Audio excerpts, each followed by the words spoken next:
Welcome to our weekly market review brought to you by Treasury One and ETM Analytics. As per usual, I'm joined by currency strategist Andre Cilliers. Andre, another Monday, another tariff, right? Trump came out swinging this past weekend. Actually, was it a steel plant saying that he's going to up tariffs on steel and aluminum from 25 to 50%.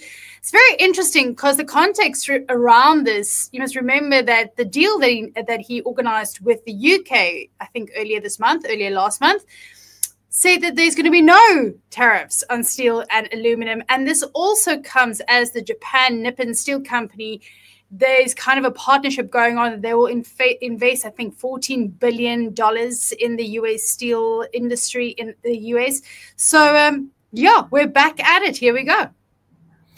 Yes, good morning. Now, the one thing that I've said is, wasn't elected for 2 or 3 months, he was elected for 4 years. Erratic personalities does not go away. A leopard doesn't change its spots. And it also, to me, seems a lot depends on, is that little golf ball on the fairway or in the rough? And who am I going to see? Because I'm speaking to an audience and I will please the audience. So this time around, it was in the rough, visiting a steel factory in Pennsylvania and addressing the workers and so forth, and playing to the audience. But I've also said more than once that he's imposed tariffs on Liberation Day and he suspended it or postponed it. Nothing, absolutely nothing is reaching finality. And it chop and changes all the time. So now he's going to take 25 to 50 on the steel. How does that change an agreement with the UK? How does that change an agreement of the suspension of tariffs with China in the meantime? You know, so hence these two pictures. It starts with steel, but it brings everything into account. So all up in the air, and even a signed agreement makes it difficult. So it just creates volatility, it creates uncertainty, and the uncertainty is not reaching any finality. So we have to watch it, we have to see where this goes. He's now imposed these steel tariffs, and now we have to see what's the retaliation from other people and how does it influence other tariffs? It simply says one thing to us, and I can't say anything more than this. Brings volatility, brings uncertainty, and no finality. Exactly. And there is, like you mentioned, this tit for tat now between the US and China. It seems at least that the diplomatic backdoors between the two countries remain open. So we know that talks are still ongoing, perhaps a bit strained after this weekend's comments between the two countries. But at least, you know, they are still talking. But this just shows how extremely difficult it is to achieve what Trump, I suppose, is trying to achieve with all these arrangements and all these deals and all these talks, specifically between Beijing and Washington. You know, it's not going to be as easy as just find a deal within 90 days for them to move forward on. So, like you said, definitely something to look out for, and this can, you know, create a lot of volatility in markets. But sticking to the US, of course, we've been tracking the labor data now for the past couple of years to see, will there be weakness? Will there be some cracks in the labor market? Holding up pretty well, everything given. But softer, perhaps slightly softer data expect to come out this week? Okay, so yes. Uncertainty, and that's and no finality is words that I've used just before this now a lot. If I have to employ people, even if I have a vacancy, but I'm not sure where things are going, I don't employ. I wait for something more final to see how it develops, I don't expand my factory. I don't expand my business.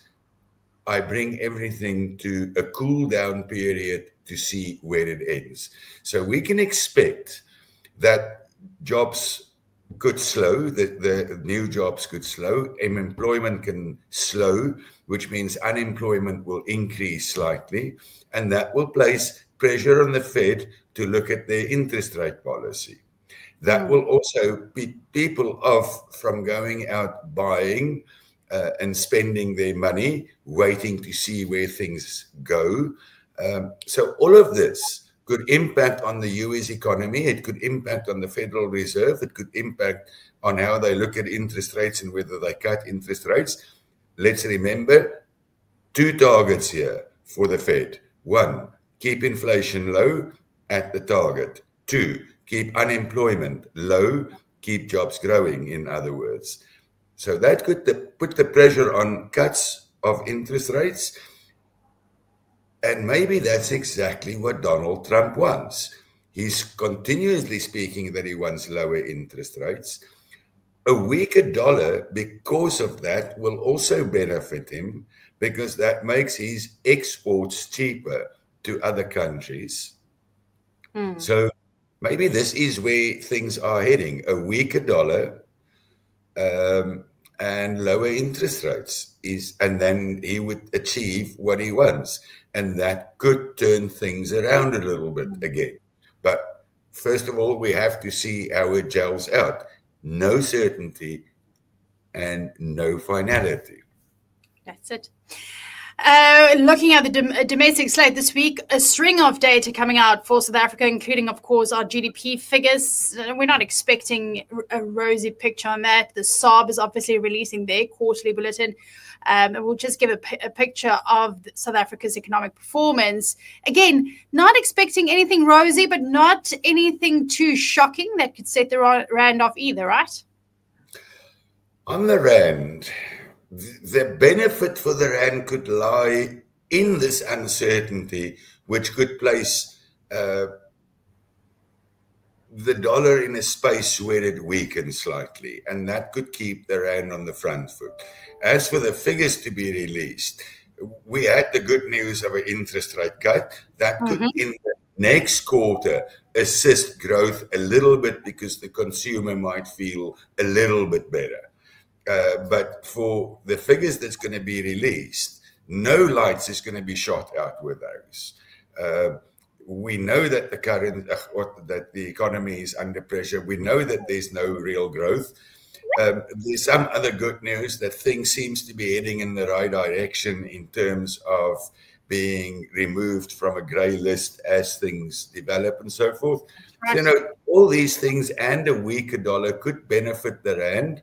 In the short term, we might see, because of the tariff uncertainty and those talks going on again, that it could spark a bit of a buy probability, people buying dollars, covering short positions and weakening slightly above the 18. We have seen that on Friday. But then, as I said, we've seen now a dollar weakening. So that put it back at a lower level. But there is some good news. An interest rate cut that we have seen could bring back some spark into the economy in terms of growth going forward, but the history is bad. So no lights to be shot out with any of the figures this week. So smooth sailing, barring, of course, any, escalation of trade tensions between the two giants or someone getting out of bed with the wrong foot in the White House. It seems to be like it's going to be a smooth week for South Africa this week. Other than that, Andre, thank you very much. We will chat again next week. It's a pleasure. Thank you.